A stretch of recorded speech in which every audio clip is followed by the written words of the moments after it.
Hello, and thanks for joining us from our studios in Israel. I'm Emmanuel Kadosh here with ILTV's Morning Briefing. The U.S. Special Envoy to the Middle East is in Israel, and yesterday he met with the families of two Israelis thought to be held by the Hamas terror group in the Gaza Strip. Jason Greenblatt held a private meeting with the families of Abela Mengistu and Hisham al-Said on Monday evening. There, he expressed outrage that Hamas is denying three Israelis medical assistance and preventing them from returning to their families. Mengistu, a 30-year-old Ethiopian Israeli, is believed to have crossed the security fence into Gaza out of his own volition in 2014. Like Said, who has also entered Gaza voluntarily, his family says he suffers from mental illness.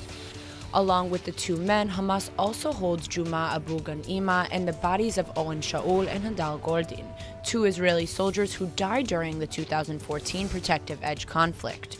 Later that night, Greenblatt tweeted a photo at the Western Wall in Jerusalem saying, quote, "Tonight I'm also praying for the Goldin, Shaul, Mengistu, al-Said, and Abu Ghanima families."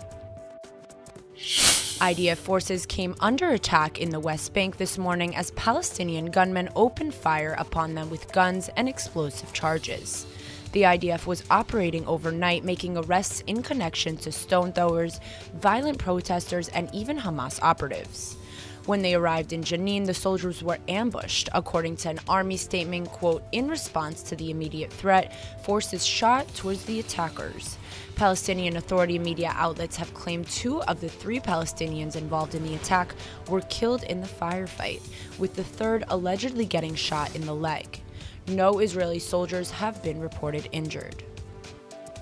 In a complete surprise confession, a former Palestinian minister is now calling out the Palestinian government for major corruption. Shawki al-Issa was the Minister of Agriculture and Social Affairs in the Palestinian Unity government from June 2014 to October 2015.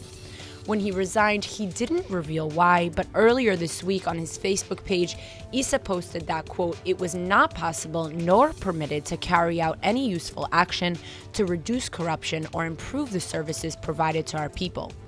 The well-qualified and non-corrupt officials continue to be removed, while those suspected of corruption had their positions strengthened. In truth, Issa isn't alone in these opinions either. Nearly 80% of Palestinians polled view the PA and the organization it manages as corrupt. Before hailing the man as a saintly whistleblower, though, it's important to note that Issa also went on to finally admit why he held his tongue for so long. At the time of his resignation, a wave of Palestinian terror attacks have been ongoing and steadily increasing. And for Issa, quote, "It was not the proper time as the popular outbreak was at its peak."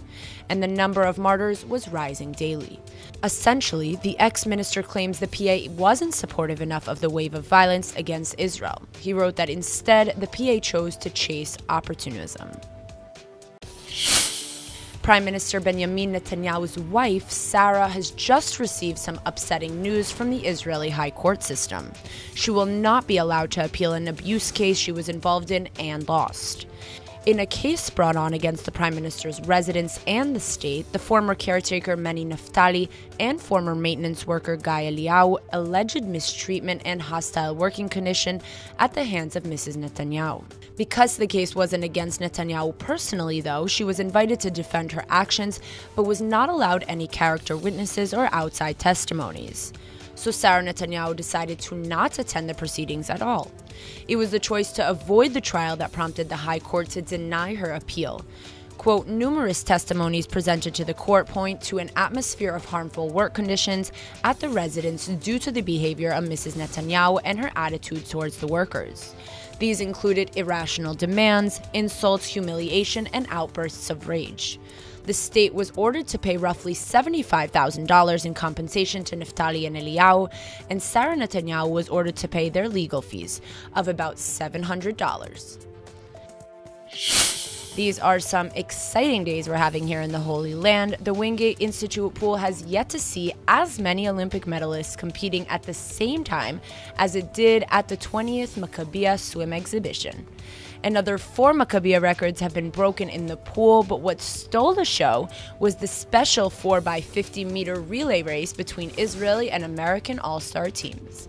Israel's team included one active swimmer, Guy Bernea, and the retired ones included Yoav Brak, Eran Garumi, and Tal Stricker, who are all former Olympians.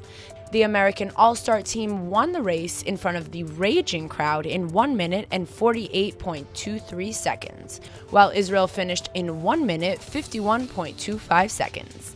America's Anthony Ervin, who is the reigning Olympic champion in the 50-meter freestyle, said, quote, "I'm so proud to be an American and I'm proud to be a Jew. I didn't choose either one and I'm going to stick to the country I was born in," when asked if he would ever make Aliyah in the future. Congrats to both teams, and remember, just keep swimming. That's all for now. I'm Emmanuel Kadosh, and see you later with our main daily broadcast from Israel at 2 p.m. Eastern Time.